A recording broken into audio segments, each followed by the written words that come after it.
नमस्ते दोस्तों, आपका स्वागत है आपके अपने YouTube channel you for yourself. तो दोस्तों, आज हम बात करने वाले हैं कि हमको ज़िंदगी में झरने से क्या सीखना चाहिए। हाँ दोस्तों, जब भी हम झरना देखते हैं तो उसको एक टूरिस्ट स्पॉट या तो फिर प्राकृतिक सौंदर्य की दृष्टि से देखते हैं, लेकिन आज हम बात करने वाले हैं कि उस झरने से हम क्या सीख सकते हैं। तो दोस्तों, इस वीडियो को अगर आप अंत तक देखेंगे तो मेरी गारंटी है, जब भी आप किसी झरने को देखेंगे आपको इस वीडियो की सारी बातें याद आ जाएगी और आप जिंदगी में कुछ ना कुछ सीख पाएंगे। तो दोस्तों, जैसा कि हम जानते हैं कि एक छोटी सी नदी पानी के कई स्रोत से मिलकर बड़ा रूप ले लेती है और आगे चलकर कहीं ना कहीं वो इतनी ऊंचाई से नीचे गिरती है कि वो झरने का रूप ले लेती है। इसी तरह हमारी जिंदगी भी कई उपलब्धियों से और हमारे कई प्रयासों से मिलकर एक नदी की तरह बहती रहती है और हम उसे हमेशा आगे की ओर बढ़ाते रहते हैं। जैसे कि हमारी जिंदगी भी कोरोना महामारी से पहले अच्छे से चल रही थी और हम लाइफ में उन्नति कर रहे थे, फिर अचानक से इस महामारी ने पूरे विश्व को घेर लिया।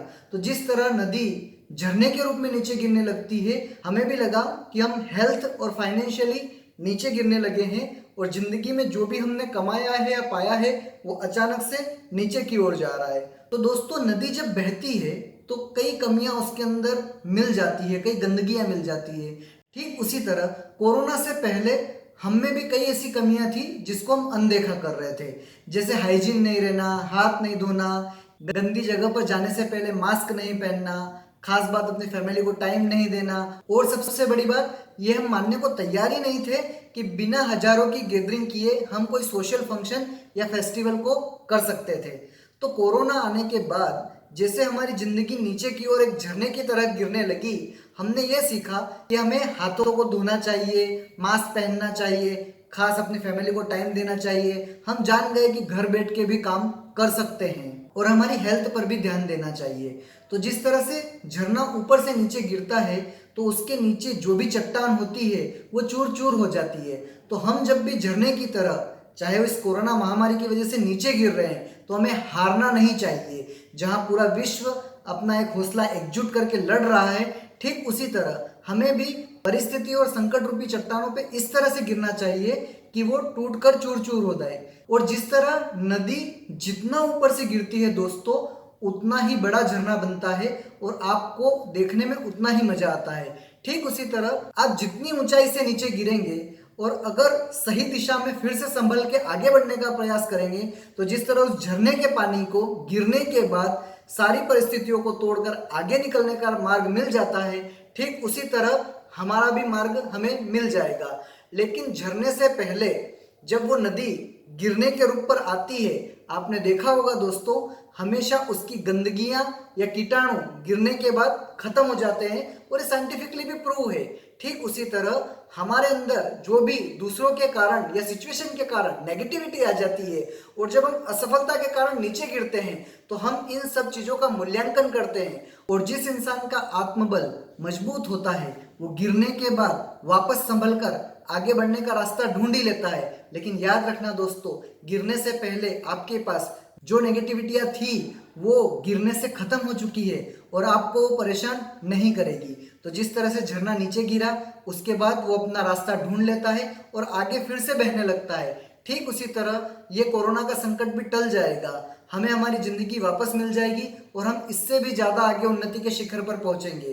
दोस्तों, अब तक के वीडियो में तो आपको ऐसा ही लग रहा होगा कि ये सब कहने सुनने की बातें हैं और वास्तविक जीवन से इसका कोई लेना देना नहीं है। तो मैं आपको एग्जाम्पल देके प्रूव करके दिखाता हूं कि किस तरह से बहुत सारे लोग अपनी जिंदगी में असफल हुए, लेकिन उन्होंने हार नहीं मानी, फिर अपने आप को एकजुट किया और आगे बढ़े और आज पूरी दुनिया में उनका नाम है। तो मैं आपको आज इंडिया के टॉप 5 वाटरफॉल्स यानी कि झरने और ऐसी 5 हस्तियों के नाम बताऊंगा जिन्होंने जिंदगी में असफलताओं से हार नहीं मानी और अपने आप को इतना सफल बनाया कि आज वो इंडिया में ही नहीं पूरे विश्व में अपना नाम कर चुके हैं। तो सबसे पहले फॉल्स का नाम है होगेनकल फॉल्स, जो कावेरी नदी का फॉल्स है और तमिलनाडु की धर्मपुर डिस्ट्रिक्ट में आता है। इसके सामने हम आपको एग्जाम्पल दे रहे हैं डॉक्टर एपीजे अब्दुल कलाम। जी हाँ दोस्तों, हमारे पूर्व राष्ट्रपति जो बचपन में न्यूज़पेपर बेचते थे और अपने परिवार को फाइनेंशियली हेल्प करते थे, साधारण सा जीवन जीने वाले, और आगे चलकर वही एपीजे अब्दुल कलाम हमारे देश के राष्ट्रपति बने और उन्हें मिसाइल मैन के नाम से भी जाना जाता है। दूसरे फॉल्स का नाम है दोस्तों दूधसागर फॉल्स। जी हाँ दोस्तों, गोवा का वह खूबसूरत फॉल्स जिसे हमें सबको देखने की इच्छा है।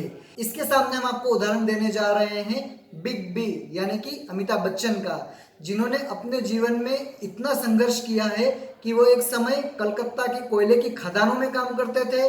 रेडियो में जिनकी आवाज को रिजेक्ट कर दिया गया, उनकी स्टार्टिंग की सारी पिक्चरें फ्लॉप गई, लेकिन उन्होंने कभी भी हार नहीं मानी।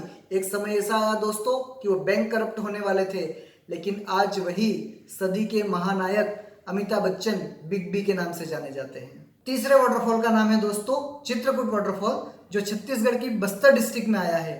इसके सामने हम आपको एग्जाम्पल देने वाले हैं सर रतन टाटा का। जी हाँ दोस्तों, जब उन्होंने चेयरमैन पद संभाला, उनकी टाटा ग्रुप की 2 बड़ी कंपनियां बैंक करप्ट होने वाली थी। सबसे लास्ट उनका अगर आप देखें फेल्यूर प्रोजेक्ट में टाटा नैनो सबसे बड़ा है, लेकिन उन्होंने फिर भी कभी हार नहीं मानी। फेल्यूर से वो डरे नहीं, आगे बढ़ते रहे और आज रतन टाटा देश के नहीं दुनिया के सफलतम लोगों में गिने जाते हैं। चौथे फॉल का नाम है दोस्तों जोग फॉल, जो कर्नाटका में है। और इस फॉल के सामने हम आपको नाम गिनाने जा रहे हैं सुपरस्टार रजनीकांत का। एक समय में कहा जाता है दोस्तों कि वो बस कंडक्टर थे।